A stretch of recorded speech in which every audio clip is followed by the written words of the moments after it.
भगत सिंह की जिंदगी के आखिरी 12 घंटे। देश की आजादी के लिए हंसते हंसते फांसी पर चढ़ जाने वाले भगत सिंह को कौन नहीं जानता। पर क्या आप जानते हैं भगत सिंह की जिंदगी के आखिरी 12 घंटे कैसे बीते? अगर नहीं जानते तो हम आपको बताते हैं। लाहौर सेंट्रल जेल में 23 मार्च 1931 को दिन की शुरुआत रोजाना की तरह हुई थी, पर जेल का माहौल कुछ बदला बदला था।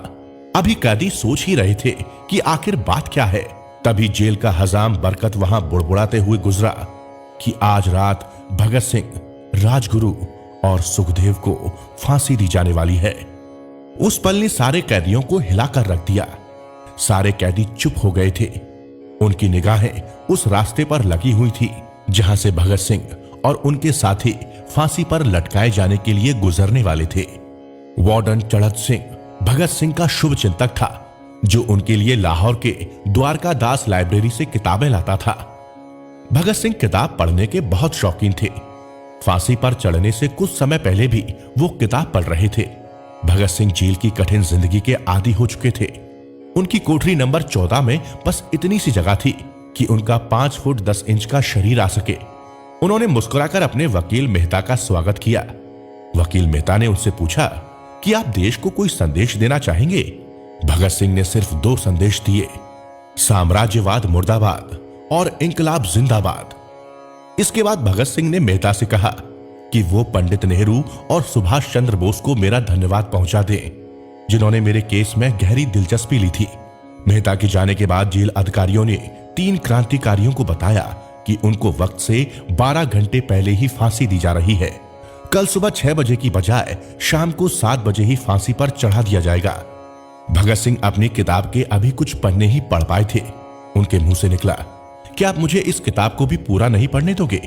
भगत सिंह ने जेल की मुस्लिम सफाई कर्मचारी को फांसी से 1 दिन पहले घर से भोजन लाने की विनती की थी, पर भगत सिंह की यह इच्छा पूरी नहीं हो सकी, क्योंकि भगत सिंह को 12 घंटे पहले ही फांसी दे दी गई।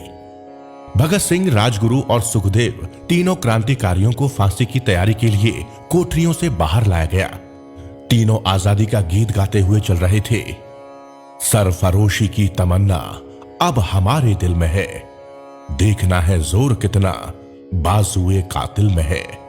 भगत सिंह, राजगुरु और सुखदेव तीनों का वजन तोला गया और तीनों को आखिरी स्नान करवाकर काले कपड़े पहना दिए गए। जैसे ही जेल की घड़ी में 6 बजे कैदियों ने पुलिस अफसरों के जूतों की आवाजें सुनी, जिसके बाद इंकलाब जिंदाबाद और हिंदुस्तान आजाद हो के नारे गूंजने लगे। तीनों देशभक्तों को फांसी के तख्ते के पास लाया गया।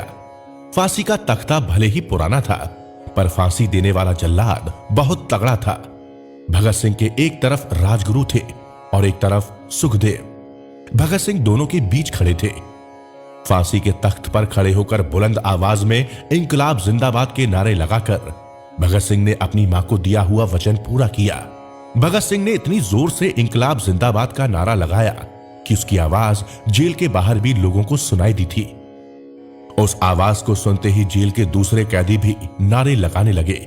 तीनों नौजवान इंकलाबियों के गले में फांसी का रस्सा डाल दिया गया। उनके हाथ और पैर बांध दिए गए। जल्लाद ने एक एक कर रस्सी खींची और उनके पैरों के नीचे लगे तख्तों को हटा दिया। काफी देर तक उनके शव रस्से पर ही लटकते रहे। अंत में उन्हें नीचे उतारा गया और वहां मौजूद डॉक्टरों लेफ्टिनेंट कर्नल जे नेल्सन और लेफ्टिनेंट कर्नल NS सोधी ने उन्हें मृत घोषित किया। उसके बाद जेल अधिकारियों की तरफ से जेल की पिछली दीवार तोड़कर एक ट्रक के जरिए तीनों के शवों को फिरोजपुर के पास सतलुज नदी के किनारे लाकर आग लगा दी गई। पर जैसे ही लोगों को पता चला तो लोगों की भीड़ वहां पहुंच गई, जिसे देखकर अंग्रेज अधिकारी वहां से भाग गए। लोगों ने भारत मां के 3 सपूतों के शव अपने अधिकार में ले लिए। शहीदों की चिताओं पे लगेंगे हर बरस मेले, वतन पे मिटने वालों का यही बाकी निशान होगा। दोस्तों, अगर आपको ये वीडियो अच्छा लगा तो इसको ज्यादा से ज्यादा शेयर भी करो, और ऐसी और अनेकों वीडियो देखने के लिए गुरुद्वारा बंगला साहिब का, गुरुद्वारा शीशगंज साहिब का, गुरुद्वारा रकाबगंज साहिब का और मेरा मनजिंदर सिंह सिरसा का पेज लाइक करो। आपका बहुत बहुत धन्यवाद।